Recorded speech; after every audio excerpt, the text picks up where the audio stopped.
찬미예수님 반갑습니다. 어제가 김대건 안드레아 신부님 탄생 200주년 되는 날이었죠. 그래서 어제부터 해서 김대건 신부님 서한을 지금 5주 동안 읽을 건데, 왜 5주간이냐? 왜냐면 인천교구 복음화 사목국에서 5주간 일정으로 이걸 만들었거든요. 서한 묵상집을 만들었습니다. 지금 각 본당에 배포되어 있는 걸로 알고 있는데, 그래서 하루에 한 2에서 3분 정도 묵상하는 거예요. 그렇게 하면 또 이제 9월 달은 순교자 성월이잖아요. 그래서 9월 달 쭉 묵상하다가 김대건 신부님과 동료 순교자 축일이 있죠. 그 축일, 그 주간까지 묵상을 하게 됩니다. 그래서 거기에 여러분들을 초대하고 싶어요. 오늘 독서와 복음을 읽어보면 항상 독서 복음을 읽을 때는 여기에 일치되는 게 있습니다. 연결되는 게 있어요. 연결되는 것을 찾으시면 좋습니다. 왜냐하면 말씀은 다 관통되게 돼 있어요. 하느님 말씀과 구약의 하느님 말씀과 신약의 예수님 말씀, 이런 것들이 상충되지 않습니다. 일치하게 돼 있기 때문에 여기서 키워드를 찾으시면 여러분들은 그날 복음과 독서를 잘 묵상하신 거라고 생각해요. 제가 이해했을 때 오늘 독서, 1독서, 2독서 복음의 키워드, 핵심적인 단어는 선택입니다. 선택. 1독서에서 여호수아가 이야기하죠. 만일 주님을 섬기는 것이 너희 눈에 거슬리면 너희 조상들이 강 건너편에서 섬기던 신들, 그리고 이 땅 아모리족의 신들이든 누구를 찾아가든 오늘 선택해라. 오늘 선택해라 입니다. 이것은 항상 우리들의 숙제입니다. 선택은 오늘 하는 거예요. 선택을 내일로 미루지 마십시오. 내일은 여러분들한테 보장되어 있는 시간들이 아닙니다. 오늘을 살아가는 거예요. 주님의 기도할 때 오늘 저희에게 일용할 양식이라고 하잖아요. 오늘입니다. 오늘을 살아가는 신앙인이 되십시오. 내일 걱정은 내일에게 남겨주세요. 오늘 선택하시고, 오늘 걱정하시고, 오늘 주님께 의탁하시고, 오늘 남을 위해 기도해 주시고, 오늘 봉헌하시고, 오늘을 살아가셔야 됩니다.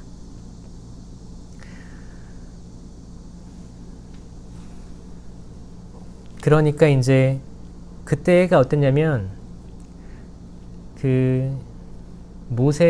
여호수아를 따르던 이스라엘 백성들이 이렇게 얘기하는 거예요.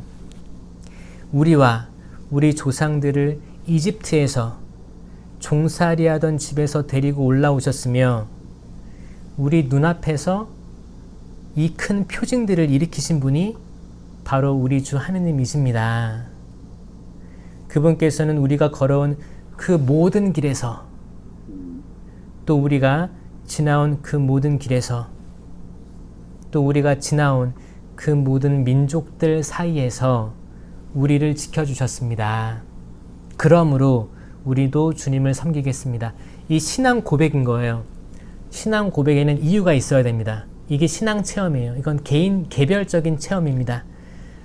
우리가 걸어온 그 모든 길에서, 우리가 지나온 길에서, 그리고 우리가 만났던 모든 민족들 사이에서 우리를 지켜주셨기 때문에 우리는 그분께서 우리 하느님이신 줄로 고백합니다. 이게 굉장히 중요한 부분입니다. 여러분들은 하느님, 예수님, 성령님을 왜 믿으십니까? 왜 그분을 선택하셨습니까? 거기에 개인적인 이유가 있어야 됩니다. 남들이 하니까, 아니면 부모님이 믿으라고 해서 믿는 것은 어린아이의 수준인 거죠. 중학생, 고등학생, 대학생 정도 되면 이걸 깨달아야 돼요. 그때 내가 어렸을 때, 아팠을 때, 혹은 우리 부모님이 힘들었을 때, 그런 상황 속에서 지켜주셨던 분이 하느님이시구나. 그러므로 나는 그분을 따르겠다. 내가 그때 어려워서 기도를 했는데 그런 시간들이 지나갔다. 그때 나를 지켜주셨던 분이 하느님이구나. 그러므로 나는 그분을 따라야겠다.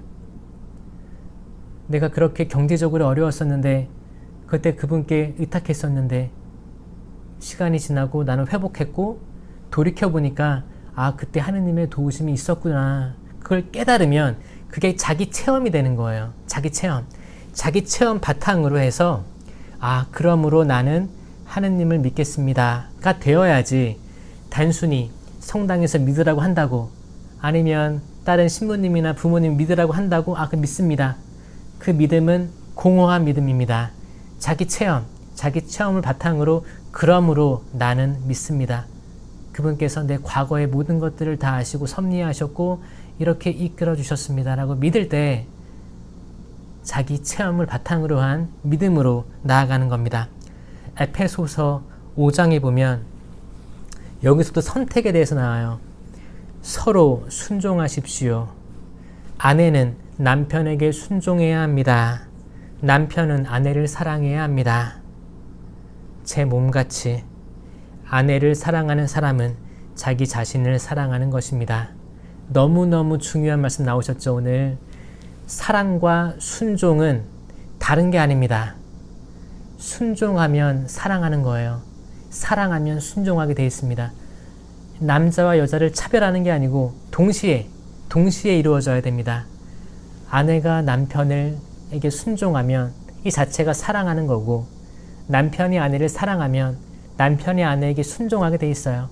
사랑하면 따르게 돼 있습니다. 그 상대방이 하는 한마디 한마디 말에 비록 내 의견이랑 다를지라도 그 의견을 존중하고 따르고 순종하게 돼 있습니다. 느껴지세요? 그 안에는 이미 사랑의 마음이 가득 있는 겁니다.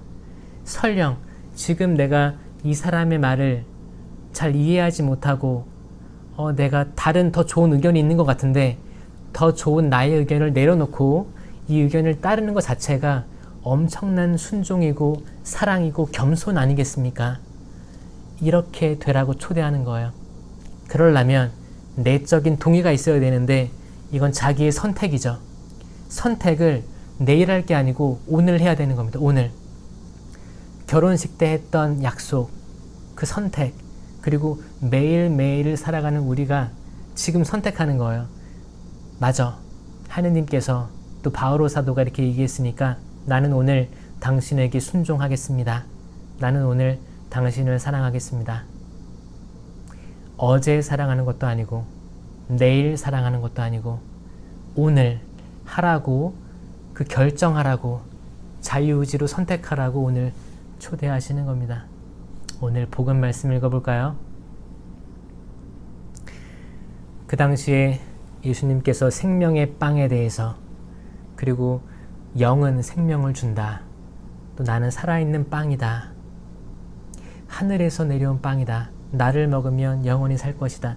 이런 말씀들이 굉장히 어려운 말씀이었어요. 그래서 많은 사람들이 예수님을 떠나게 됩니다. 지금 어려운 말씀들이 이뿐만이 아니고 더 많죠. 예를 들어서 지난주에 우리가 얘기했던 마리아 성모님에 대한 4대 교리, 이것도 어렵습니다. 천주 모친, 평생 동정, 무염시태, 성모 승천, 이 교리도 성경에 자세히 등장하지 않고 그래서 받아들이기 어려울 수 있어요. 믿을 교리라고 합니다.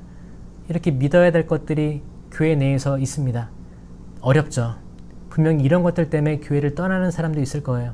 그리고 교회에서 가르치는 천국, 연옥, 지옥 이런 교리들, 전대사 이런 교리들 어렵죠. 연옥의 존재, 연옥도 성경에 나와 있지 않아요. 이런 교리들이 어려워요. 그리고 지금 뭐 사형제도, 왜 천주교는 사형제도를 폐지하기를 원하는지 이것도 이해하기 어렵습니다. 이것 때문에 떠날 수도 있어요. 왜 동성혼에 대해서 천주교는 우려하고 있는지 여기에 대해서 또 이해를 못하고 반감을 가지고 떠날 수도 있습니다. 왜냐하면 말씀들이 쉬운 게 아닙니다. 어렵습니다. 어려운 교리들, 어려운 말씀들, 그런 것들이 지금 이 시대를 살고 있는 오늘 여러분들에게 주어져 있는 거예요. 제자들은 많이 떠났고 이제 예수님께서 12 제자에게 물어보는 거예요. 너희도 떠나고 싶으냐? 너희도 떠나고 싶으냐? 그러니까 사도 베드로가 저희들의 1대 교황님이죠. 사도 베드로가 주님, 저희가 누구에게 가겠습니까? 당신께는 영원한 생명의 말씀이 있습니다. 이 베드로의 고백을 보십시오. 베드로는 너희들은 나를 누구라고 생각하느냐라고 했을 때 베드로는 당신은 하느님의 아들 그리스도이십니다 라고 고백을 했죠. 그 뒤로 예수님께서는 하늘나라의 열쇠를 베드로에게 직접 주신 겁니다. 1대1로 직접 주신 거예요. 이거를 저희들은 교황, 수위권이라고 하죠. 그 열쇠가 있는 그 자리, 그게 교황좌예요. 거긴 수위권이 있고 교황님이 땅에서 매면 하늘에도 매일 것이고 땅에서 풀면 하늘에도 풀릴 것이다. 이 말씀을 근거로 교황 1대 교황이 선포된 거예요. 그리고 지금 266대 프란시스코 교황까지 이르는 겁니다. 그 교황좌에서 선포됐던 도그마, 믿을 교리라고 하죠. 믿을 교리는 땅에서 믿을 교리를 선포했으면 하늘에도 선포되는 겁니다. 이거 믿으세요? 이게 천주교예요. 천주교. 개신교 형제들은 이 자체를 거부하기 때문에 도그마에 대해서, 믿을 교리에 대해서 반대를 하고 이렇게 나눠져 있는 상황이 된 것이죠. 그래서 우리는 오늘 선택을 요청받은 거예요. 여러분들이 비록 어렵지만, 받아들이기 어렵고 힘든 것들이 있지만 받아들이기 위해선 논증을 해야 돼요. 왜냐하면 그러므로 나는 믿습니다. 신앙 고백들이 쭉 있잖아요. 그냥 믿는 게 아니고 나는 이렇게 내 과거에 그분께서 이렇게 이루어 놓으신 업적이 있고 또 내가 살아보니까 이런 경험들을 했기 때문에 그래요. 저는 하느님 당신만을 의지합니다. 따릅니다. 지금 제가 당장 이해할 수 없는 큰 신비이지만 저는 이것을 믿습니다. 왜냐하면 과거에 이렇게 해주셨으니까 저는 믿습니다. 이게 개인적인 신앙 고백입니다.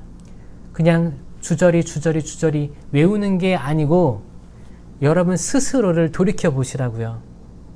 그리고 여러분 가족들한테 이루어진 역사들을 나열하시고 헤아리시고 그것들을 비추어서 지금 내가 결정해서 내리는 신앙 고백, 이 선택, 이 오늘의 선택을 그분께서는 기다리시는 거예요. 너희도 떠나고 싶으냐? 주님, 저희가 누구에게 가겠습니까? 당신께는 영원한 생명의 말씀이 있는데요. 자, 이 말씀을 믿으시면 그리고 여러분들한테 주어진 어떤 은총의 체험들을 경험하시고 느끼셨다면 오늘 그분을 위한 선택을 하십시오. 세상에는 많은 이정표들이 있죠. 이쪽으로 가면 어디고 이쪽으로 가면 어디고 있습니다. 그 이정표 중에서 하느님, 주님, 성모님, 성령님 이런 단어들의 이정표를 제시하고 그 길을 쭉 따라갔으면 좋겠습니다. 태풍 후에서 김대건 안드레아 신부님께서 작은 돛담배 하나 타고 가는데 신자들도 있었고요. 신자들은 두려움에 떨고 있었는데 이제 풍랑이 너무 세서 돛이 있으면 쓰러질 수 있으니까 돛을 2개 잘라버리고 가지고 있던 식량도 다 버리면서 성모님께 의탁했던 김대건 신부님, 그리고 잠시 잠을 청했는데 일어나 보니까 태풍이 멎어 있었던 그 체험들, 거기에서의 선택은 임박했기 때문에 되게 위험 속에 있기 때문에 그날 그 시간에 선택해야만 했던 것입니다. 여러분들도 그 선택의 시간을 그냥 흘려보내지 마시고 지금 당장 선택하시면 좋을 것 같아요. 남편과 아내 사이에서도 지금 선택하셔서 사랑하겠다 선택하시고 순종하겠다 선택하시면 좋을 것 같아요. 이게 또 하느님과 교회, 그리고 남편과 아내, 그리고 나와 하느님 1대1과의 관계에서 이루어진 자유의지의 선택입니다. 성부와 성자와 성령의 이름으로 아멘.